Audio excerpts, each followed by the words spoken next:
So today we will go through some of the applications on the Arduino App Lab. So we'll start with the Color Your LED application.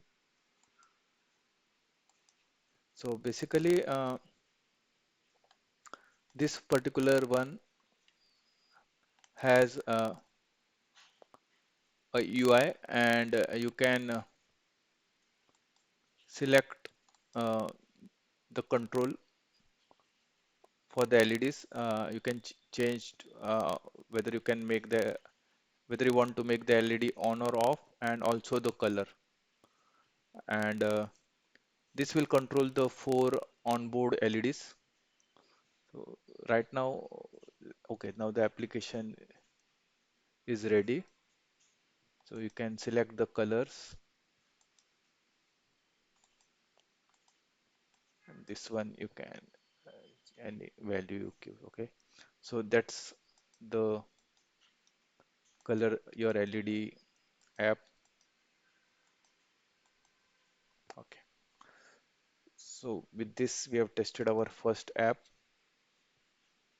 So let's go to the second app. So second app is your Edge AI. So we'll run this one.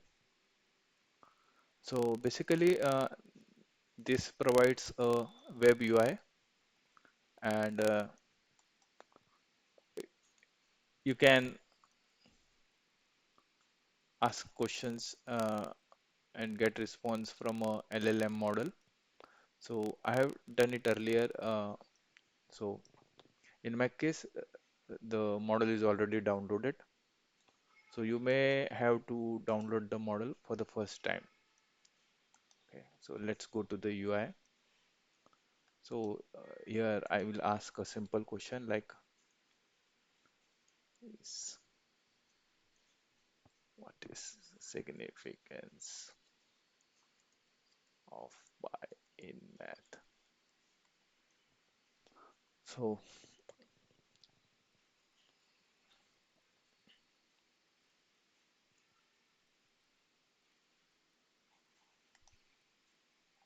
the model is loading, and we should get a response to our question.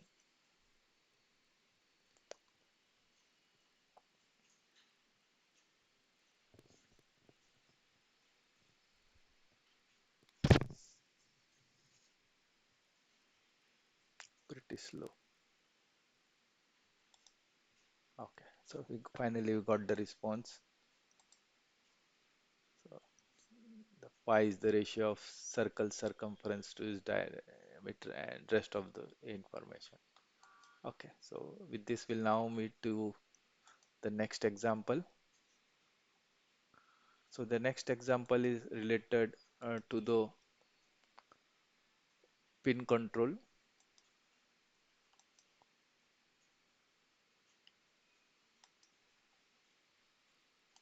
So this should open a UI, and then from that UI we should be able to control the onboard pins.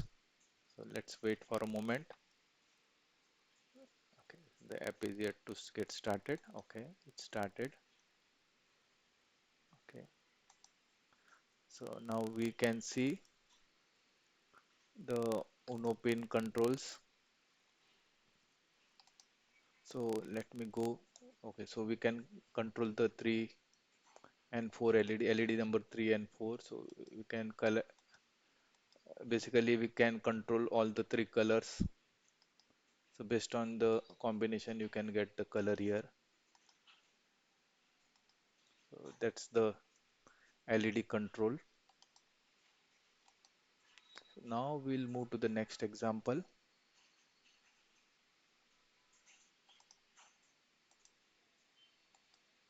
So next example is the face detector on camera. So this requires a USB camera. For now I will skip this one. We'll move to the air quality matrix. So this is basically will connect to an endpoint for the air quality, and we'll get for a city named Torino, like what's the current air quality indication. Okay, so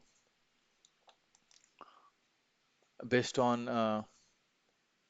the current city what has we have passed, we get a response back related to the air quality. Good. So good. So we'll move to the next example.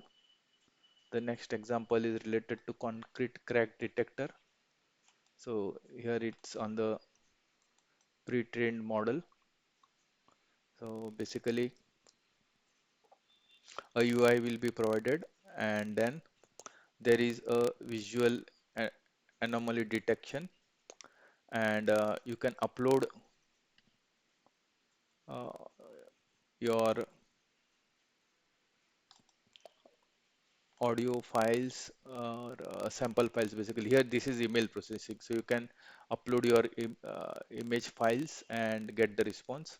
So for now we'll just see from the samples. Okay, so we are running the detection, so it has been marked for the crack. So we'll run for the, we'll change the image and let's see to another image which doesn't have any crack, so it detected correctly. So let's move to the next example.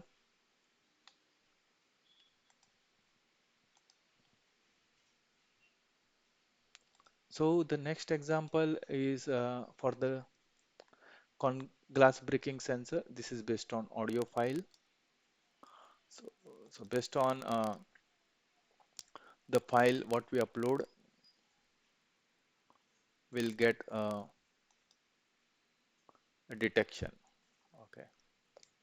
So I have run this earlier. So there I have downloaded three files, and based on the sample what I upload, I will get a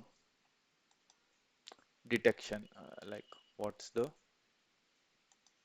so let's wait for the UI. So we have got the UI up. So let me go and okay, upload a file. So basically I downloaded three. So three were, one and two were glass breaking with varied intensity, and the third was with background. Okay. So let me upload one example from the breaking. So it detected a glass breaking with 100% run confidence. So let me up clear and upload the second file. Okay, and this time I will just go with the background one, and so again it did proper classification, and here's the confidence level. So we'll now move to the next example. This bedtime storytellers require some API keys, so we'll skip for now. The blinking LED one, this is simple one. That's between the MPU and MCU, and the LED will be blinking. So there's no web UI, only we can change some of the parameters like the blinking rate, etc. So once it's up, we will have a look at the blinking LED. So now the blink LED is running. We should be able to see that on the uh, board. So we can see the blinking of one of the onboard LED. Good. So, okay, so let's move to the next example. That's this is one is blink LED with UI. So here you have this similar like the earlier one, but you will run it. The control is through a button on the UI. You can toggle the button, and you can make the LED on off. Okay. So now you can see the control. Let's go to the, okay. So this is Linux Blink. So this LED is controlled by the MPU, the Linux side. Okay, you can make the LED on off. You can have a look on the board. Okay, so I will close some of the previous UIs. Okay, so now let's move to the next example. Okay, so I think we have completed 10. So we'll stop for now and later we'll do the remaining examples. Thank you.